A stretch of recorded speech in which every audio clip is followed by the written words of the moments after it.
We are talking about brownies and business. We're talking about the recipe behind repeatable growth, scale, exiting your business. We're going to talk about a step-by-step process to building and selling your business for millions of dollars. In this video, we're going to share the 10 ingredients of a recipe of how you can sell your business for millions. And so we're going to get started. I've got my amazing co-hosts. I've got Ryan and Dane, and you've got products, you've got cash flow, you've got sales, and we're going to actually show you some of the exact steps of what we've done personally to grow multi-million-dollar businesses, but how we've also helped businesses sell for tons, and we've helped them 3x and 10x. I want to start by talking a little bit about the end in mind, because normally people start their businesses and they actually think they're going to run them forever, and either they get bored, they get burnout. Only 20 to 30% of businesses that are even on the market end up selling. That's number one, which people are like, whoa. And even though 80 to 90% of business owners have so much of their financial wealth and all their cash locked up into companies, they never even sell it. Like it's unbelievable, but 80 to 90% of them, like we talked about before, they might just shut it down or they just close it up because they don't have a seller, and then they just go, they're done. So they just go, close the doors, I said they can't turn off the lights. They can't reach freedom without selling it. So they've got to go into it. And ultimately, there's so many buyers out there. There are so many buyers. The fact that statistic is, like you said, is crazy, because it's almost like having a bunch of houses and then not selling, but there was a pent-up demand of buyers. There's a pent-up demand of buyers for businesses. Getting your business on there would be crucial, and then getting all these things in order makes a difference whether you're one of the 1 in 5 that's going to sell. It goes back to mitigation of risk for the buyer. If you have standard operating procedures, somebody can walk in, and if the standard operating procedure is written well enough, they should be able to walk in, pick up a binder, and do a job of someone that they may not have ever had any experience with or have ever done that job before. That is crucial to getting the most money and having the most value for your business.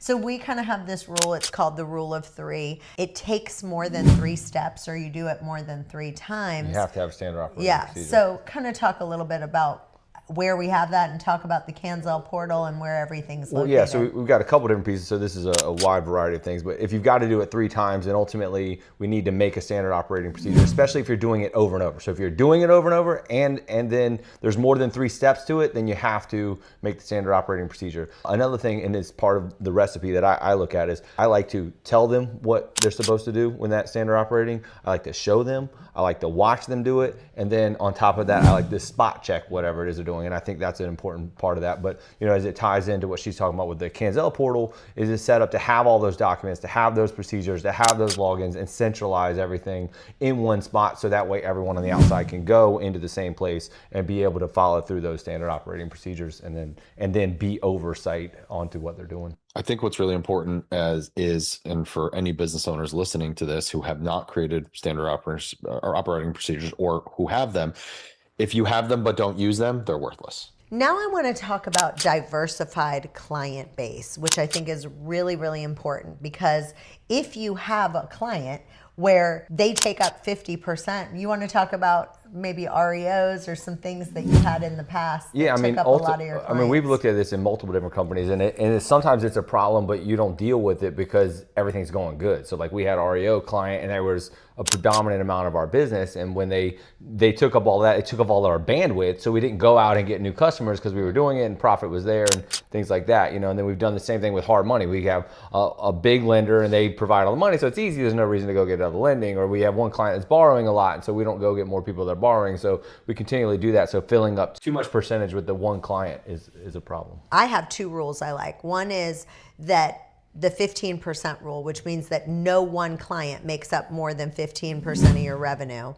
And then we also have a rule called the diversified product rule, where it's the 60% rule, that no one product makes up more than 60% of your revenue. Because if you've got one product, let's say it's some kind of cream, and then like a beef tallow cream, and everybody is now anti-beef tallow cream. Now what are you going to do? So talk about first the diversified client and then also the diversified product.